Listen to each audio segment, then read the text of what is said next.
We are back. Sam Seder on the Majority Report on the phone. It's a pleasure to welcome back to the program Ian Millhiser. He's a senior fellow at the Center for American Progress Action Fund and editor of Think Progress Justice. Ian, welcome back to the program.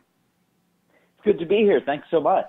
So we had our annual, dump of Supreme Court cases or resolutions for the term, and some very big cases. Let's just go over them briefly. I mean, I think people know. Sure. We've talked about them a little bit, but I want to also look at them in the context of the fact that Scalia wasn't there. Let's start with I think what is inarguably the biggest case would be the whole women's health versus Hellerstedt. Tell us what was involved in this case, because this is going to have, I think, massive implications for women all across the country, in fact. And I feel like we've already seen it even in the days following the ruling. Yeah, so this is a crushing blow for abortion opponents. They had built this strategy over the course of about the last decade, where in 2007 there was an opinion which suggested that if there is medical uncertainty as to what does and does not affect women's health, then the court would be very deferential into how legislatures try to sort through that uncertainty. So what a lot of states started doing is they started enacting sham health laws, where if you kind of squinted at them, they looked like health laws on the surface, but they really didn't do anything to benefit women's health. What they did do is they made it really, really hard to operate an abortion clinic, and often very, very expensive to do so. Texas enacted a pretty aggressive version of these sham health laws, and then they went to a very conservative court of appeals, the United States Court of Appeals of the Fifth Circuit, which didn't just uphold this sham health law, but it wrote an opinion that sort of adopted every trope and every theory that anti-abortion groups had come up with to try to maximize the ability of states to restrict abortion. So that's what happened before it got to the Supreme Court. And what happened is not only did the Supreme Court say these sham health laws aren't allowed, but because the Fifth Circuit gave such a comprehensive litany of here's all the things that the anti-abortion groups want, the Supreme Court had to go not entirely line by line through it, but go through a lot of those things and shoot them all down. And the punchline is that the right to choose is now on stronger footing than it has been on in a decade. All of the tactics, all of the most, what seemed like the most viable tactics used by anti-abortion groups have now been destroyed by the Supreme Court. This isn't necessarily a return to the world of Roe v. Wade, which called for a much more robust right to choose, but it is a very serious blow to groups that have been trying to restrict abortion for a very long time. And all right, so just outline that for people, because I think people think that we still live in a Roe v. Wade world, but in fact we live in more of a Casey world, right? I mean, just tell people what I mean when I say that. Yeah. So Roe v. Wade was 1973, and it held that there is a fundamental right, which is the strongest level of protection the Constitution can give, protecting a woman's right to an abortion. There were some caveats to it. It said that over time, as the pregnancy develops, the state gains more of an interest in regulating it. But at least in the first trimester, there was really maximal protection for a woman's right to choose an abortion.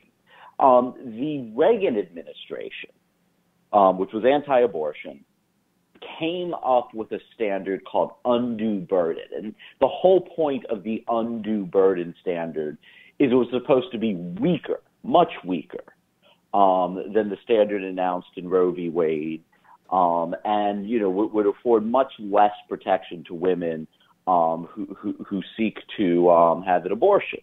And in 1992, in the Casey opinion, the Supreme Court adopted the Reagan administration standards. So they said that states could regulate abortions, they could restrict abortions, so long as they didn't do so in some way that imposed an undue burden on a significant number of women's ability to access abortion. And that's the world that we've lived in since 1992. What a lot of your listeners are probably noticing is that these two words, undue burden, you're probably wondering what that means because they aren't particularly specific words. Right. And that's kind of the point. What has happened in the world since we went from fundamental right to undue burden is that it meant that conservative courts had a great deal of leeway to say that undue burden meant pretty much whatever they wanted it to mean. And in the case of the Fifth Circuit, it meant that they could reduce the right to choose down to something pretty close to nothingness. And now the Supreme Court, really for the first time in a very long time, has come back in this whole women's health decision and says, no, undue burden actually means something. Like there is a real right here. At the very least, what a state cannot do is pass a law that's based on a lie. They cannot say, well, since we can't outright forbid abortion, we're going to try to get rid of it by putting more and more burdensome restrictions on abortion clinics and then pretending like they're health laws. Yes, I think that's the key point here is that we now have basically a standard where they say you have to prove. I mean, there's two aspects to the undue burden, right? It's the imposition that it puts on women, but it's also the justification, right? And it's now the justification part that needs to be. You need to bring evidence, right? You can't be just an assertion, I guess. Right. And I mean, what the Texas tapped into, they tapped into something very clever here, which is that, abortion clinics are regulated just like all medical providers are regulated, and they should be regulated. There's regulations governing all doctors dealing with like the credentials that a doctor has to have, dealing with the procedures they have to use to keep their patients safe, dealing with disclosure. These are all things that are a normal and appropriate part of regulating the medical practice that we want. What Texas did is it took its legitimate power to make sure that the practice of medicine is done safely, and tried to use it to do something else. So, for example, one of the regulations that they passed in this law that was just struck down requires every abortion clinic to comply with the standards that apply to ambulatory surgical centers, which, as the name implies, these are places where major surgeries take place. Right. And on the surface, that might sound like a perfectly sensible health regulation. Some abortions are considered a form of surgery. But when you break it down, it actually makes no sense. First of all, many abortions are what's called medication abortions. They're induced with a pill or a series of pills. They aren't, there's no surgery at all. And so there's no reason to have a surgical facility in order to give a woman a pill. Even abortions that are done surgically, a big chunk of the ambulatory surgical center regulations are concerned with creating a sterile environment for surgery. And a sterile environment is very important for open surgeries where you actually break the skin, right, and you could potentially introduce germs into the body's inner cavity. But abortions are typically performed through the vagina, and the vagina is not itself sterile. So it doesn't make sense to impose these very tight regulations even on surgical abortions, because the reason for the regulations do not exist in the context of abortion. So this is just a long way of saying that what they were doing here is they were imposing really expensive requirements on these clinics that didn't do a thing that was related to women's actual health. I mean, there's a quality to this where it just sounds like the Supreme Court said, you know what, enough. Clown time is over. I mean, we gave you an inch, you took a mile, and now we're going to shut the whole thing down, essentially. Yeah, no, I know. And clown time is over is really a good way to put it. I mean, this could have been a different case, especially if Scalia was still alive, if Texas had just been honest. If Texas had said, we don't think there should be a right to choose. We think it should be limited, and and that had been their theory. Let's just overrule Roe outright. I don't know that they would have gotten Kennedy because that's been tried before, and Kennedy didn't sign on to it. But I don't think you would have seen the swell of anger from many of the justices that you saw in this case, because they felt they were being lied to. Interesting. It's one. It's one thing to have an open conversation about whether the Constitution protects abortion or not. It's another thing to do the backhanded thing that Texas did here. And we should say that on Tuesday of this week, the Supreme Court refused to hear cases from Mississippi and Wisconsin to revive similar requirements. They also turned away to challenge to Washington state regulations that prohibit pharmacists from refusing to fill emergency contraceptives because of religious objections. So there's a real quality of we're putting this to bed for a while, ladies and gentlemen. We now want something that is going to be to have some durability. Before we talk about Kennedy in this, because I don't think Kennedy's was that surprising in this, let's turn to Fisher versus UT, which is the affirmative action case.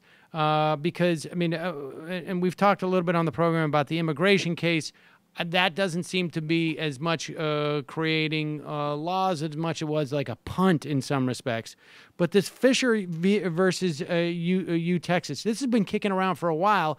And in 2012, my understanding is it was reported that Kennedy was poised to write a sweeping opinion about this case when it came from the court before, and it would have basically shut down affirmative action.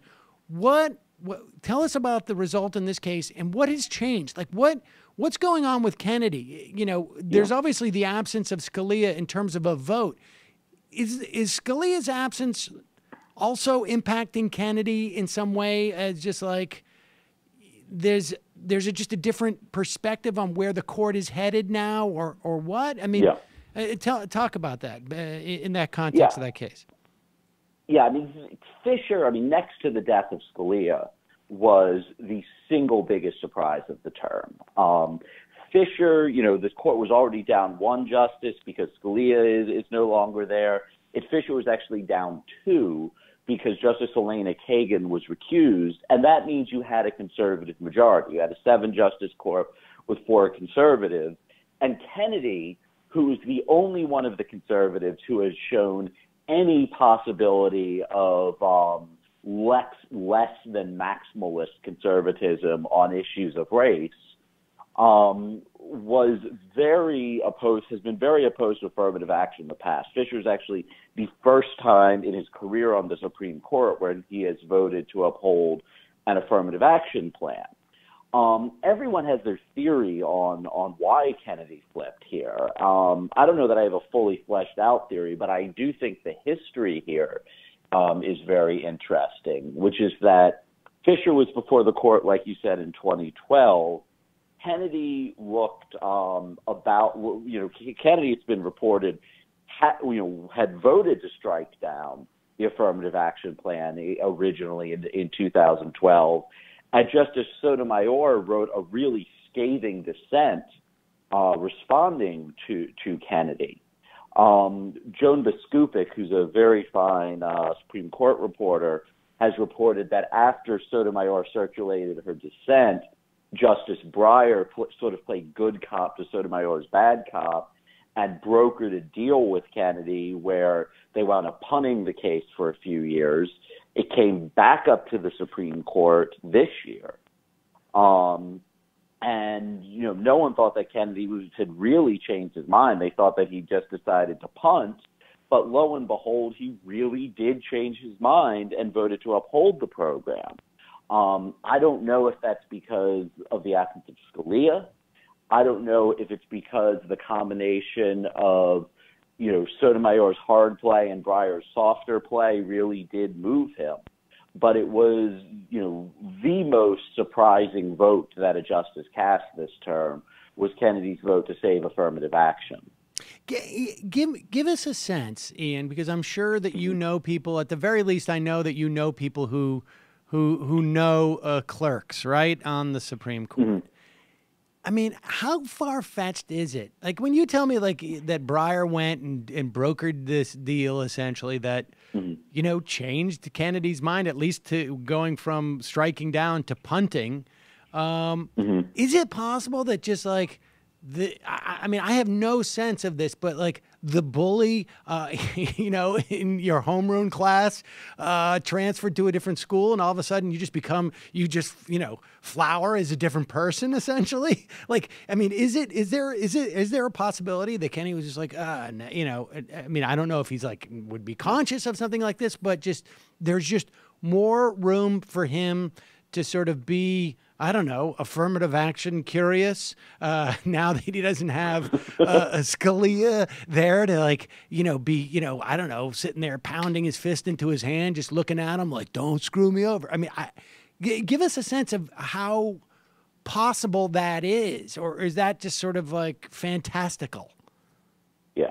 I mean, I think that there are several things that may have contributed to Kennedy's vote. And it's important to keep in mind, Fisher was a narrow opinion. So, like, it's not like he handed down this sweeping leftist, black nationalist triumph. He said that in very limited circumstances, colleges can have affirmative action programs if they are super, super careful.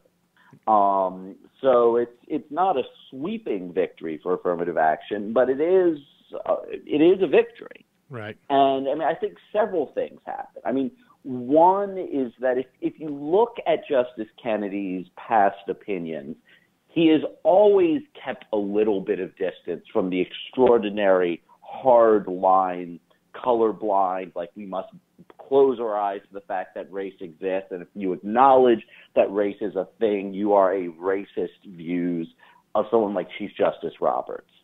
So Kennedy had a tendency, like in the parents involved case, where Roberts literally struck down a public school's desegregation plan.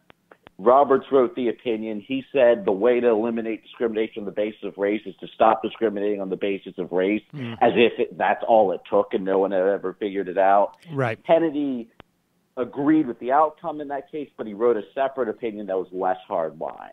His dissent in Grutter, which was the big affirmative action case from 2003, did what the conservatives want to do, but was less hardline than some of the other opinions. So that has been the ground that Kennedy has carved out. He's always been a theoretical moderate, but his vote always went to the conservatives.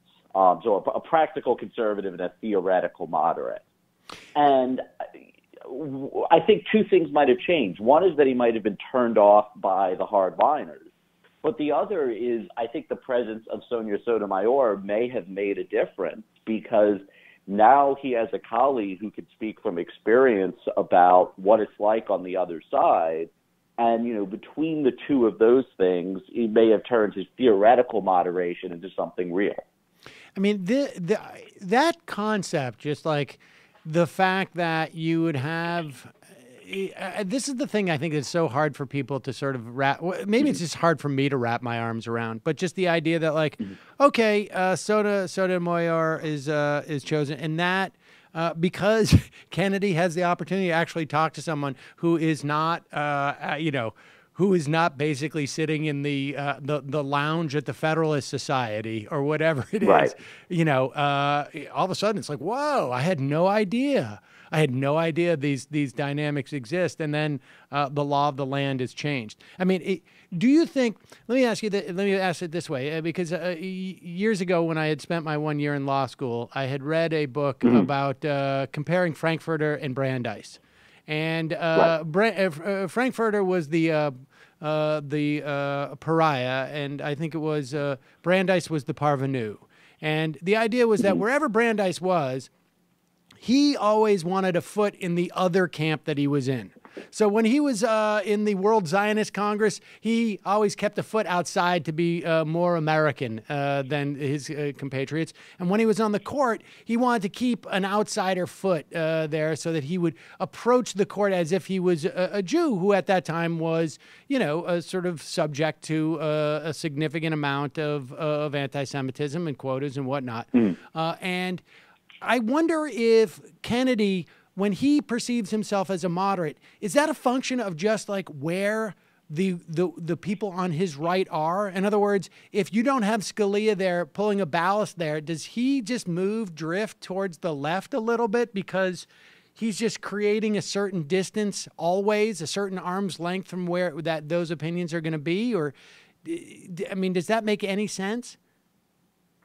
So, I mean, I have a few thoughts about that. I mean, one is that what I think makes Kennedy different from the other conservatives on the bench, if you attend Federalist Society events, the product that the Federalist Society is selling is a notion that legal principles essentially exist in some sort of platonic world of being separate from the way the world actually works.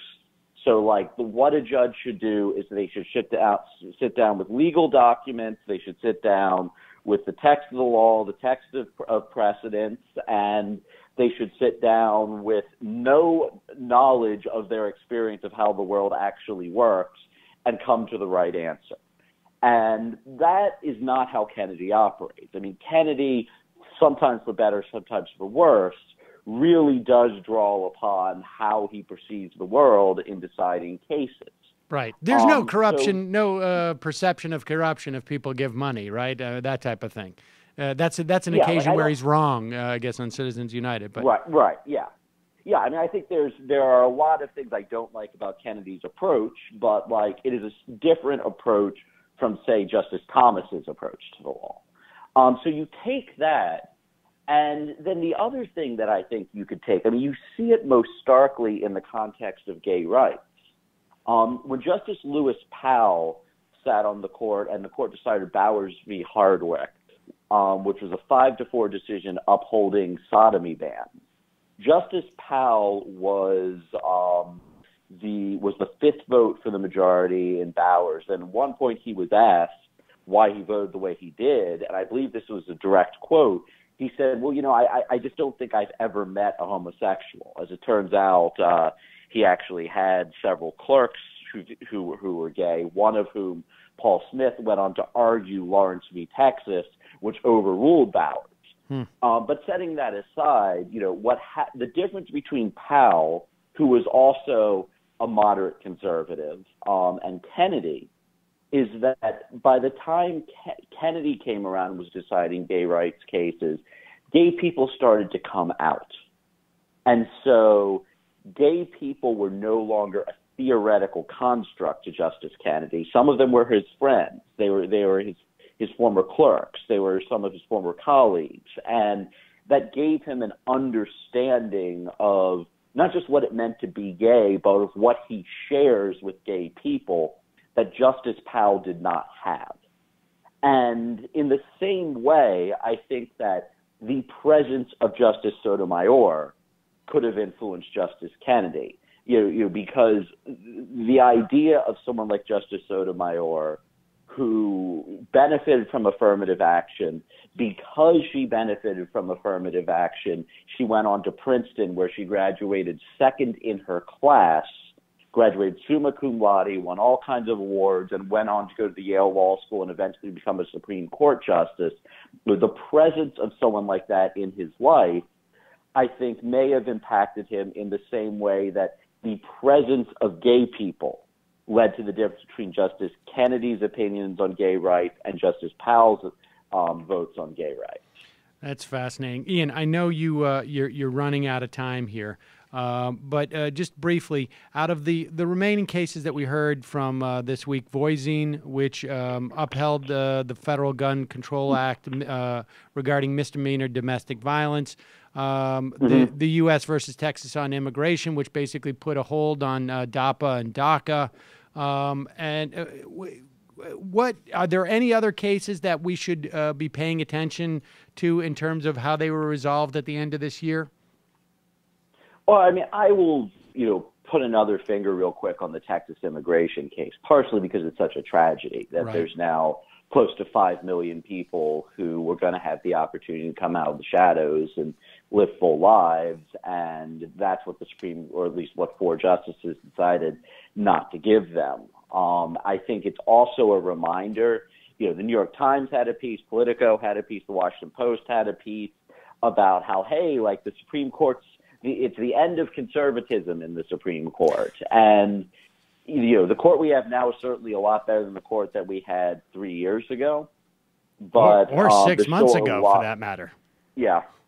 Yeah. But there's still a lot of terrible things that they can do. There's still a lot of terrible things that they are doing. And if that last seat is filled with someone, along the veins of a Roberts or a Alito or a Thomas, then they're going to start to do, it's going to be just as bad or worse than it was for a very long time. I mean, the death of Scalia is just one of those things that it's like where it's hard to recall in modern history where the death of one person that was not brought about by military conflict in some way is going to positively impact people's lives, as far as I can tell, in so many different ways. I mean, I just noticed that also the Supreme Court refused to reopen Friedrichs. So regardless of what happens, with the election, public sector unions are going to exist for at least the foreseeable future. Ian Millhiser, thank you so much for your time today. Really appreciate it, and I know that you squeeze this in, and I really do appreciate it. All right, thanks so much for having me. Hello, you. I'm Sam Seder. Looking for smart progressive talk that is occasionally amusing? Well, subscribe to our YouTube feed. Subscribe to our podcast. Like us on Facebook, and just generally enjoy us.